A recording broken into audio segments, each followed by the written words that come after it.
Selamat malam pemirsa, jumpa kembali bersama Edi Selalu di Hati. Ini saya berada di pelataran Candi Karsa, Candi Tugu Semar, Purwodadi Grobogan. Bersama Empu Gandrung. Mas Edi, ini malam ini kita akan membahas berkaitan dengan jiwa dan jiwa. Wah, jiwa itu luar biasa pokoknya ya. Nggak ada habisnya deh pokoknya. Dan itu tanpa batas. Nah, berkaitan dengan jiwa sendiri Mas Hadi. Saya pernah membaca sebuah artikel bahwa jiwa itu kan memiliki energi ya. Ya. Nah, ini mungkin bisa dijelaskan ya, energi dalam jiwa itu sebenarnya seperti apa gambarannya? Oh ya. Yuk kita sapa juga buat teman-teman di semesta ya. Mungkin membutuhkan beberapa pengertian dari apa yang nanti kita uraikan. Jadi menjadi tambah wawasan melek budaya terhadap jiwa dalam diri masing-masing. Memang tidak bisa kita pungkiri bahwa hidup itu kan pada dasarnya gerak, arah gerak orang-orang. Ini kan sebagai wujud visualisasi orang melihat tentang hidup. Yang ternyata dari gerak itu dipengaruhi oleh energi di dalamnya. Dan energi ini apa sih yang digerakkan, ya kan? Nah, ini yang akan menjadi pembahasan kita saat ini agar teman-teman memahami tentang diri secara pribadi. Ya. Bicara tentang jiwa itu juga disebut juga sebagai roh. Juga disebut sukma atau atman. Jadi itu sama tergantung siapa yang menyebutnya. Jadi kita tidak salah persepsi ya, bahwa itu adalah penamaan di dalam penyebutan sesuatu dalam diri kita yang disebut sebagai hidup. Nah, yang singkat cerita secara umum bisa kita lihat bahwa bicara energi itu di alam semesta Tuhan hanya menciptakan dua hal, yaitu adanya siang malam, laki-laki perempuan, baik itu salah benar, sampai adanya energi sebagai panas dan dingin, atau di dalam ilmu supranatural itu disebut sebagai yin dan yang, gambarnya yang warna putih dan hitam, ya, terputar panas dingin ya, panas dingin, tapi bukan dispenser ya. Menyikapi tentang energi pada tubuh kita yang bisa kita rasakan secara langsung, bagaimana rasa panas, bagaimana rasa dingin, dan di saat manusia itu hidup masih ada raganya dan jiwanya, maka dia butuh yang namanya keselarasan di situ. Nah, aku kepanasan ya aku boleh ngomong adem. Ya. Nah, aku ademen ya aku boleh ngomong panas. Biar apa? Biar selaras hidup itu, biar seimbang. Ya. Artinya kita bisa mengukur kebutuhan energi pada tubuh masing-masing. Terus bagaimana penggambaran nih antara komponen pada tubuh kita yang menggambarkan tentang energi secara logika aja. Bahwa tubuh itu terdiri dari raga dan jiwa di dalamnya. Bisa kita lihat di saat orang meninggal itu kan pertama kali kita pegang itu tubuhnya dulu. Iya. Ini tubuh anyep atau dingin. Berarti kalau dingin dia mati nih. Artinya tubuh kita ini yang tercipta oleh elemen air, api, tanah, udara secara komponen ya, ternyata menyimpan sebuah energi yang disebut yin atau dingin atau dingin, cenderung dingin ya. Dingin ya. Yang ternyata secara spirit jiwa di dalamnya inilah yang memiliki energi panas. Sehingga di saat orang itu meninggal, kita pegang tubuhnya, kita lawak anget, apa panas, ya. Nah anyep berarti dia sudah meninggal. Ya. Artinya ada pelepasan ya, ada pelepasan saat jiwa itu keluar dari tubuh. Nah, bagaimana proses jiwa ini untuk menyelaraskan di saat dia sudah tidak memiliki tubuh, tidak memiliki raga kita? Tentu dia membutuhkan yang namanya ruang atau tempat untuk menyamankan jiwa itu di alam roh atau di alam sukma. Berarti jiwa itu sebenarnya cenderung ke energi panas ya, panas dan menghinggapi ke posisi dingin, mencari tempat yang dingin ya. Enggak, sekarang sebelum jalan ke tadi ya ke meninggal kemudian jiwanya akan mencari tempat-tempat yang dingin, itu kan ketika jiwa panas, apakah penyebab orang mudah emosi itu karena jiwa itu sendiri? Oh ya. Jadi ada sifat. Di kandang jiwa itu kan bicara tentang sifat yang ada di dalam jiwanya seorang. Ini orang terlihat jiwa orang itu seperti apa kan gitu. Yang senyatanya ternyata jiwa itu menyimpan energi panas dan itu sebagai ego. Atau orang menyebut sebagai nafsu yang dibagi menjadi 4 ya. Ada nafsu alwama, mutmainah, sofia dan sebagainya. Yang ternyata itu adalah satu komponen yang tidak bisa kita lepas, yang sudah dibawa oleh sifat dari jiwa itu. Sedulur papat itu tadi ya. Sifat itu kan sedulur papat. Yang ternyata sudah ada di dalam diri masing-masing, terbawa oleh memori purba jiwa itu yang memiliki yang namanya keinginan dan kehendak. Dan sehingga di saat ego-ego ini tidak dikendalikan dengan baik lewat indera pada tubuh kita, sekali mata, telinga dan sebagainya, sehingga jiwa itu akan bergerak bebas, ya kan, karena sifatnya dia itu kan bebas, freedom, ya kan. Di saat jiwa itu bebas, maka jiwa tidak mengenal baik buruk salah benar, maka butuh pengendalian diri. Itu adalah fungsi dari pembelajaran tentang kesadaran diri agar mencapai kesadaran jiwa di dalam diri kita. Jadi ego itu pada dasarnya kalau sudah punya karakter atau sifat hidup gerak, memiliki energi yang disebut panas atau keinginan juga sebagai nafsu, artinya kita tidak akan pernah bisa membunuh ego dalam diri kita. Tidak bisa membunuh ego, tapi kita bisa mengendalikannya. Untuk apa? Untuk tujuan mewujudkan nilai-nilai kebaikan lewat perilaku yang kita jalankan. Maka kalau kita ingin belajar lebih dalam tentang spiritual ya, sangat konyol kalau kita ini bisa membunuh itu. Gak usah kita bunuh, dia mati sendiri kok. Beserta jasanya kan. Karena itu sudah kodrat. Kemudian kita kembali ke jiwa yang cenderung panas, kemudian ego, kemudian nafsu tadi ya. Pengendalian diri itu kan memang secara internal ya, pengendalian. Secara eksternal sendiri kan kita sebagai makhluk sosial itu kan ada pengendali berupa aturan-aturan sosial kan.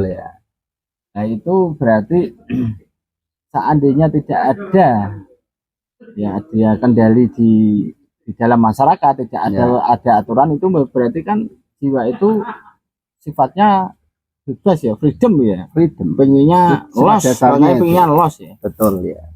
Meskipun kita tahu fenomena di masyarakat sendiri, meskipun sudah ada aturan, tetap pengennya juga los gitu ya. Nah, sekarang pengendalian jiwa dalam diri sendiri itu seperti apa? Cara yang ya istilahnya yang mudah lah untuk bisa dilakukan. Ini kita kenali pada dasarnya ya. Di saat kita sudah belajar tentang sadar diri terhadap nilai-nilai luhur berkehidupan, maka menuntun dan menggugah kesadaran jiwa lebih dalam untuk melakukan sebuah kehendak dan keinginannya. Nah, nanti akan munculkan yang namanya adab. Nah, adab ini adalah wujud dari cipta rasa karsa tubuh kita lewat indera yang kita miliki terhadap respon-respon kehidupan sosial yang terlahir dari jiwa di dalamnya. Berarti ketika kita respon terhadap peraturan sosial itu sebenarnya kita menggunakan rasa ya. Karena jiwanya tetap kenceng ya. Betul, maunya bebas itu ya. Adab inilah yang akhirnya menjadi sifat dasar berkehidupan sosial yang tidak tertulis tetapi menjadi sebuah wacana untuk mengatur adabnya ruang lingkup sebuah kelompok, adabnya di sebuah kemasyarakatan, sehingga memunculkan yang namanya adab.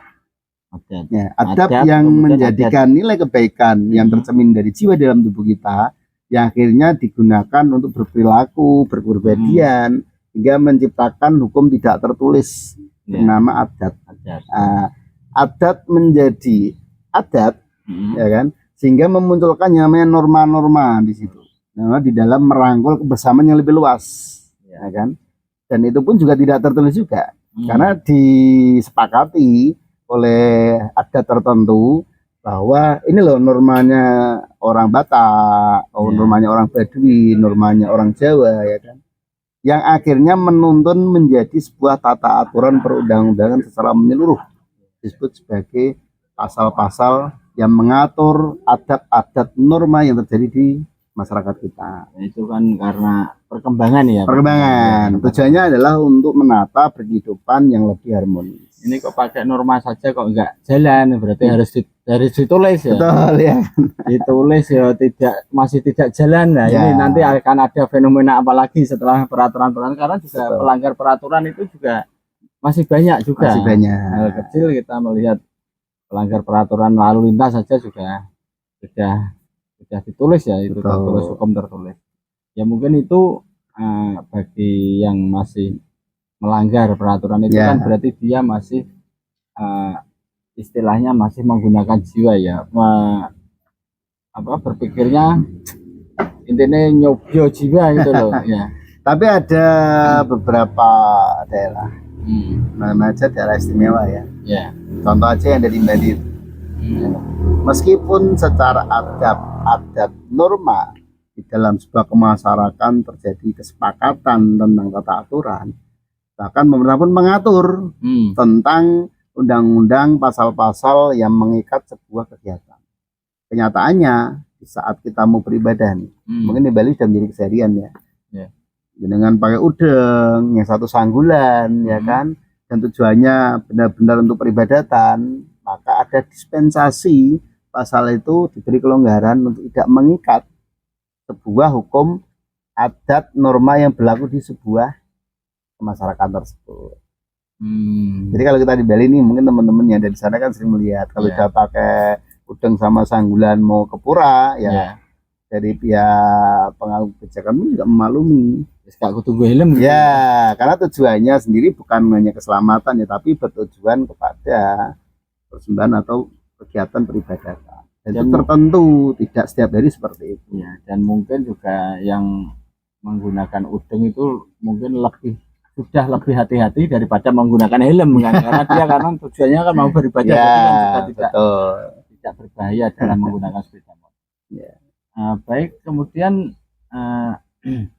jiwa itu sendiri tadi kan setelah memiliki sifat panas, kemudian tadi meninggalkan jasad ya. Sifat panas meninggalkan jasad tadi, mungkin tadi bisa diteruskan kemana itu jiwa itu.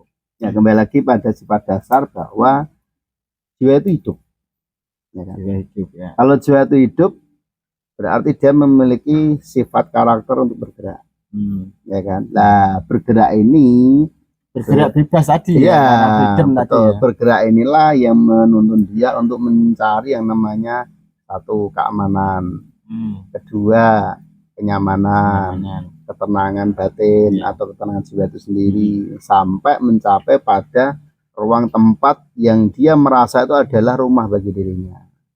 Ya kan, sehingga di saat dia sudah memiliki unsur dasar energi panas, maka dia akan menjadi tempat yang dingin. Seperti kita kalau sudah gerah wah keringetan, wah aku pengen ngisis saya pakai AC atau mungkin mandi dulu, atau mungkin cari tempat yang rindang, tempat yang adem. Ketika kita gerah panas ingin tempat yang adem, apakah itu bisikan jiwa juga ya? Macam pengaruh jiwa untuk mencari tempat. Berarti itu kan merangsang indera pada tubuh kita untuk mencapai atau tempat kenyamanan di dalam berkehidupan. Jika kita dituntun, ya kan, cari yang rindang, cari yang nyaman. Sama halnya dengan jiwa di alam roh itu, dia menempati ruang-ruang yang tidak terjamah manusia, tujuannya bukan karena itu rumahnya saja, tapi tempat menyamankan kehidupan batin manusia. Sehingga mungkin sering ya kita berada di rumah kosong atau di kamar mandi yang sering lembab, dingin, atau di pojokan yang jarang disentuh oleh masyarakat yang punya rumah mungkin sedang dibersihkan. Itu rentan sekali didiami oleh jiwa-jiwa yang mencari kenyamanan dan ketenangan jiwa dia. Maka kita sering merasa merinding istilahnya atau kita berdiri nih mungkin di tempat-tempat yang lembab, di tempat-tempat yang dingin kita merasakan ada energi yang berbenturan dengan apa yang kita miliki saat ini. Merespon istilahnya. Iya. Artinya di tempat itu memang ada energi yang berada mendiami di ruang dan tempat yang nyaman tersebut. Baik, berarti ketika saya di tempat yang sepi ya, kadang mak printing itu kan mungkin ada jiwa-jiwa yang Ya, ya, pertanyaannya adalah kenapa jiwa itu tidak kembali ke Gusti Ya, Pangeran kan gitu toh. betul. Ada apa? Kenapa tidak kembali menyatu dengan Gusti? Ya. Mereka atau Sampai ke sempurna ya. jiwa-jiwa itu memilih gentayangan lah ibaratnya itu nanti akan Ya. kita teruskan, kita kupas lagi bagaimana nasib jiwa-jiwa itu setelah kematian itu, yang menempatkan tempat-tempat yang tadi Dia mau pilih kemana ini memilih akhirnya? kemana, akhirnya memilih kemana. Kita akan bahas lagi di sesi berikutnya. Pantau terus channel kami. Terima kasih. Rahayu. Rayu, rayu, rayu.